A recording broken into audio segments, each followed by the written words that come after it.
Welcome back, friends. Today we're going to do a real funky one. This is a Mondia Moonstone, produced around 1970 on the top of the space race hype.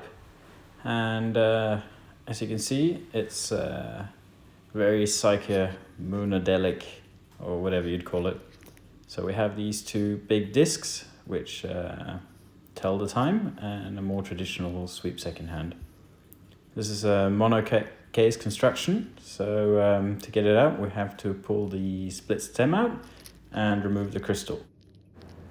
Here you can see the entire stem came out, but that's not a problem.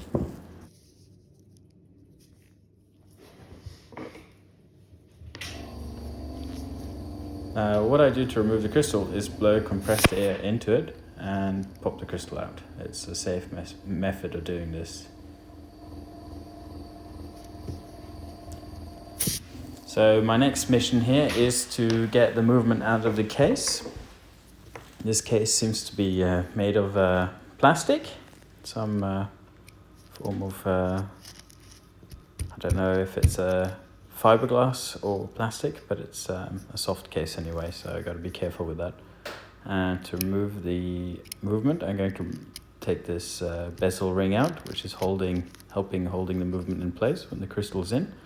So the crystal is pressing on that bezel. I use a screwdriver to pry it loose.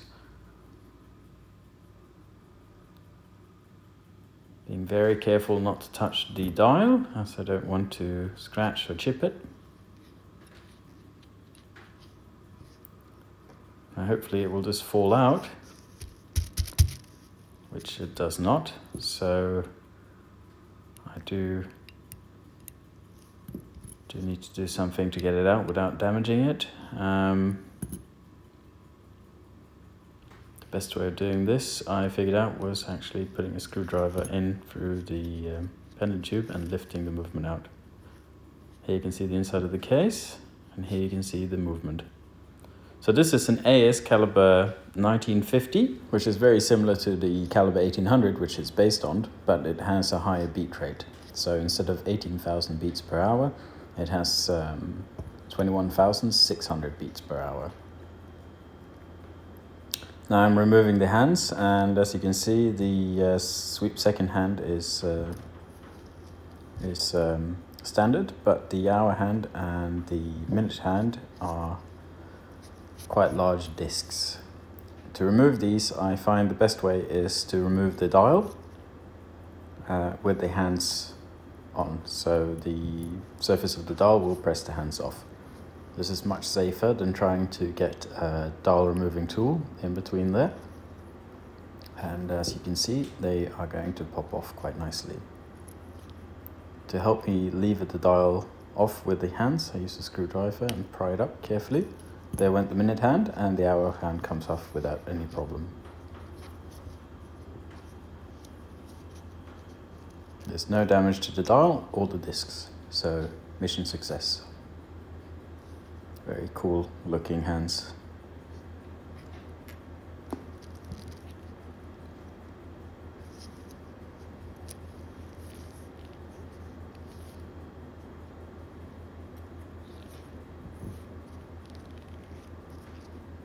Now having a look at the dial, it has a very nice fading yellow, ochre yellow with the black outer ring. To keep this video fairly short and sweet, we're going to speed up the disassembly process.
So the movement has been cleaned, and here you can see I've fitted the shock jewels to see that the balance is moving freely. I'm very happy with how freely the balance is moving, so I'm going to take the balance cock off and start putting the rest of the movement together. In the next section here, you can see I have already fitted the mainspring into the barrel, and I'm now going to oil the surface of the barrel arbor before putting the lid back onto the barrel.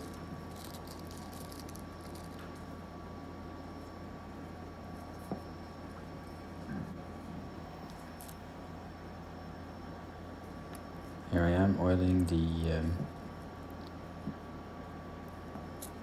holes where the barrel arbor goes, and the second wheel. In this case, the second wheel is actually not in the center, which is normal, but it comes directly out on the side. Now I've oiled the second wheel, which I guess in this instance would be the third wheel. And there's the fourth wheel and the escape wheel. Please forgive me if I'm mixing these up, but there's a little bit of an unconventional layout in this movement where the cannon pinion goes onto the second wheel off center. So you'll see that later on when we turn the movement around. Now I'm fitting the gear train bridge and the barrel bridge. I've looked under the microscope to make sure all the pivots line up, in the off chance I would squeeze any of them. And here I'm lining up the bridge screws to put back onto the movement.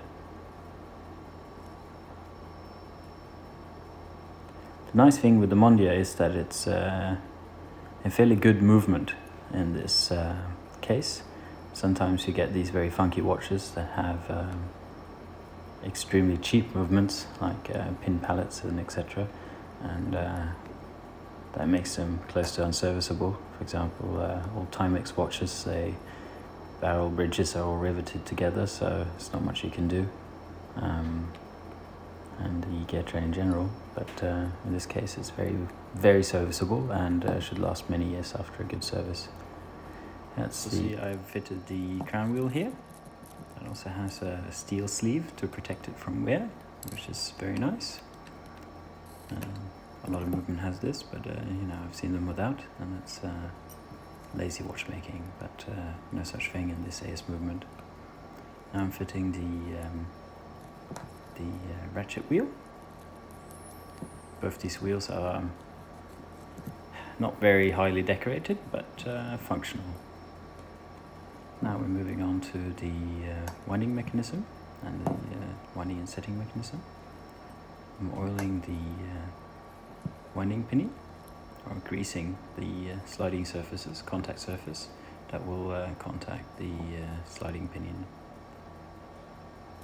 As always, I like to oil and grease these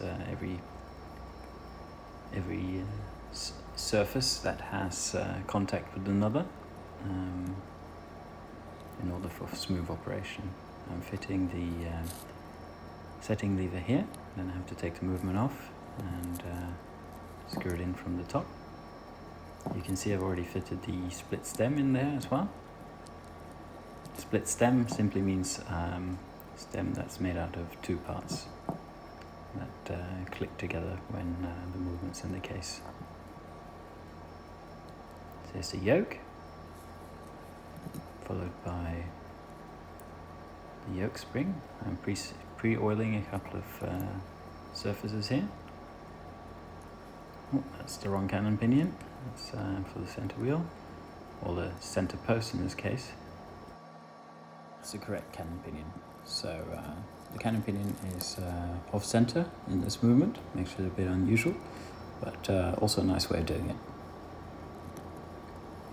So there's the yoke spring coming in place, going back where it should be. I'm oiling the sliding surfaces with blue grease. The next thing you're going to see now is the intermediate setting wheel, which has a an angle on one side, and that beveled angle allows the sliding pinion to engage smoothly with the setting mechanism. So nice to get that right. Here I'm fitting the setting lever spring, which also needs to be lubricated with grease at the contact points.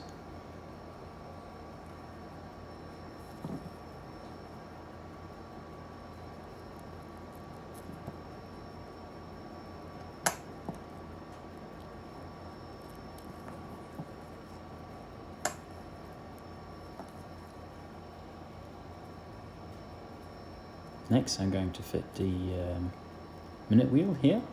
That's also part of the intermediate gear train, going for setting and driving the hour minute hands. The minute pinion does not have a clutch in this case. That is the cannon pinion we saw earlier. And the minute wheel engages with the minute pinion, having it set the time, but it also engages with the hour wheel that later comes on top of that. So here I see that it will set and wind. Now I'm ready to fit the pallet. There's the pallet fork and the pallet fork cock. A cock uses a single screw and a bridge 2 screws. So yeah.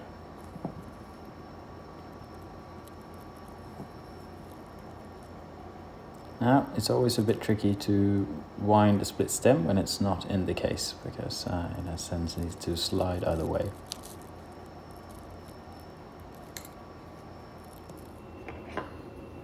This is where I tighten the clutch pinion, by the way. Here you can see I have wound the movement, and I'm now oiling the escape wheel by putting a droplet on the pallet and then moving it around. You do this a few times until you have an even spread of your pallet oil. Now, moment of truth. Will she start ticking?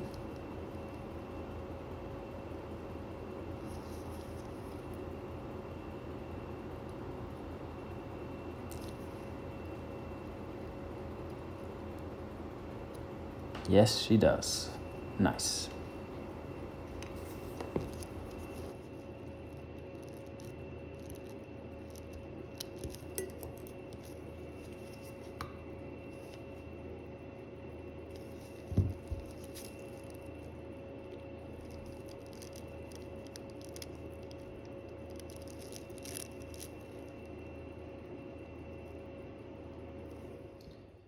Okay, putting on the time graph to performance. Here's very good amplitude. To beat error could be a bit better.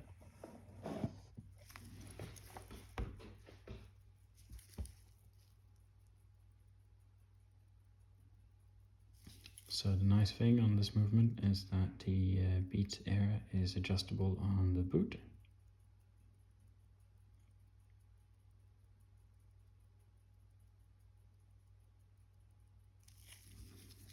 So this lever is movable rather than taking the balance off and adjusting it on the collet.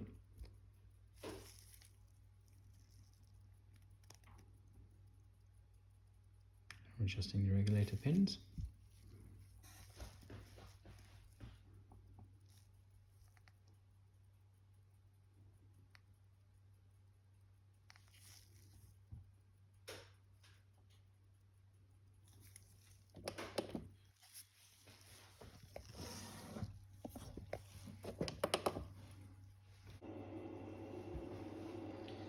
Okay, let's see what the amplitude is. 264, 0.2 beat error, plus 4 seconds.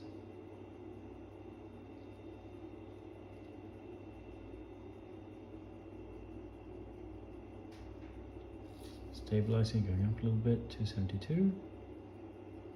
That's pretty good for me. I think that's acceptable for this movement. And pretty much any other movement.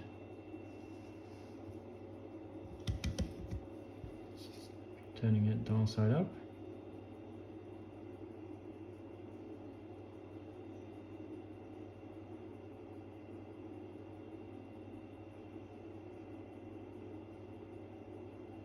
265 amplitude. Plus 8 seconds, that's good. Sideways, so that's dial down now. Dial down position. Now we're getting a little bit of beat error.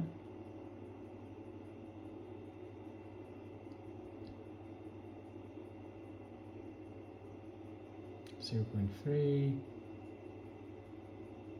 plus 7 seconds. Very good positional variation on this movement. EDA-like performance, as I like to say. Would not surprise me if this keeps Cossack time put together. Of course, those big hands might affect movement. I don't think so, but yeah, we'll see when it's cased. So, dial down again, amplitude raise going up again, 0.2 beat error, +3 to +8 seconds circa, which is good. Very happy with it.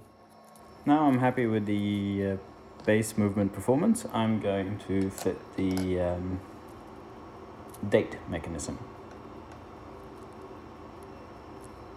I like to fit this after after checking the performance of the movement, just in case I would have an issue there. I would know that would be the issue when I retest the watch, or most likely. So that's the date wheel and the intermediate date wheel.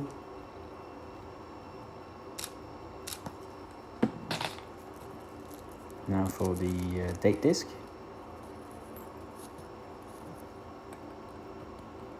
To be honest, I think this movement was probably close to new old stock, but because of the sliding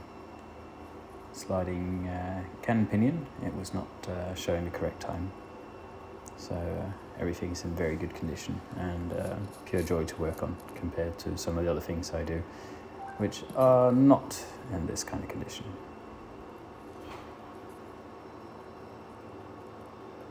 Here I'm putting the tension spring on the date tensioner lever, or whatever you want to call it. And here's the covering bridge that holds the date disc in place.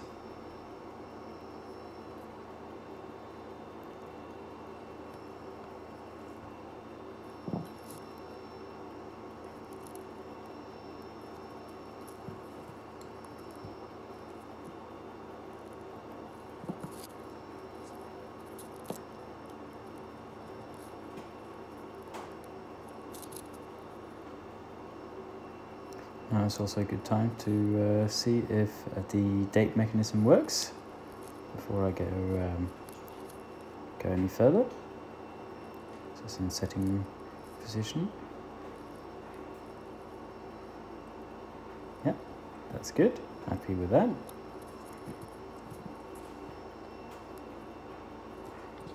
Not the snappiest of date change, but it does the job. There's the hour wheel on with the hour wheel tension spring, little washer spring that helps keep the hour wheel in place. In case you have a knock, you don't reposition your hour hand. I'm putting the dial back in place, back onto the movement.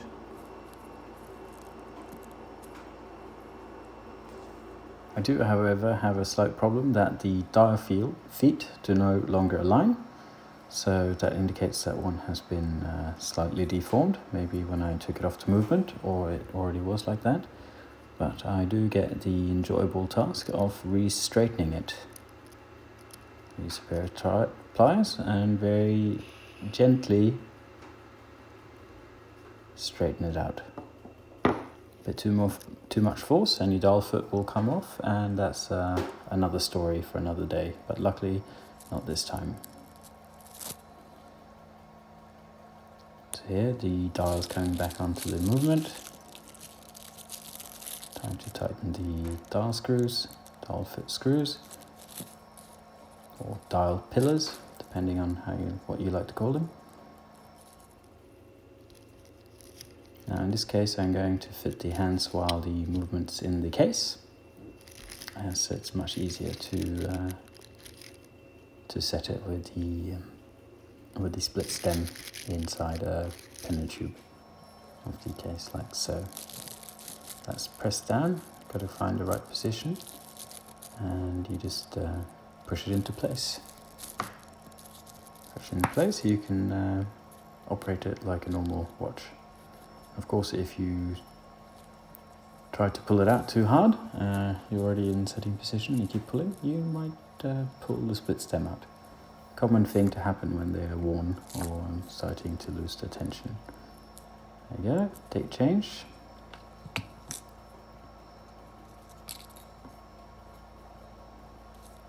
I'm putting the hour disc on very lightly, so I can manipulate it into close to date change.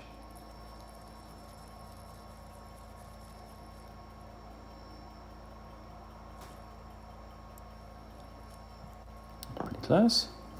Now for the minute disc. First of all, I'm going to tighten the hour disc properly, and it's very important this is straight on the movement and dial so that it doesn't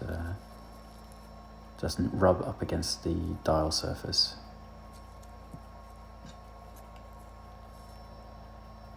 Now for the minute hand, which also has to align with the date change.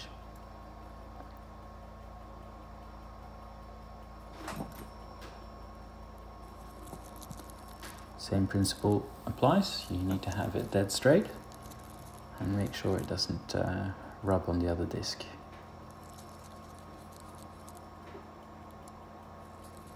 So now I'm testing the date change, making sure that it hits the mark pretty well. Happy with that, so I'm going to tighten it in place now.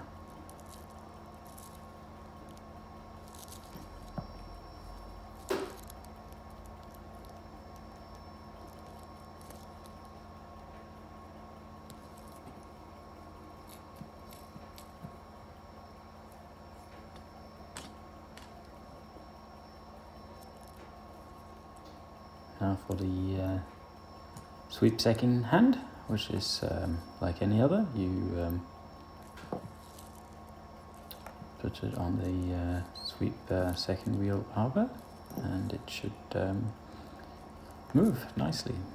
There's no tension spring or extra difficulties like that. It just works, which is very nice. Now for the movement holder bezel, which goes on top like so. Press that in place, and I tensioned the original crystal in my with my crystal fitting tool. This crystal really needed a good squeeze to get it to fit properly, and I was a bit nervous doing it, but luckily it did not crack and it did go into place. What I don't like with monocoque cases is simply that you have to take everything apart and able to adjust it later on, or look if something's wrong, unlike a screwback case. So there you have it, the Mondia Moonstone, fully serviced, ready to go back to the owner, who is quite excited to have it back. You can see you could fit a NATO strap in there. Definitely a watch I'll be on the lookout for, it's very cool. Anyway, that's me done for today. Hope you enjoyed the video, and until next time, have a good one.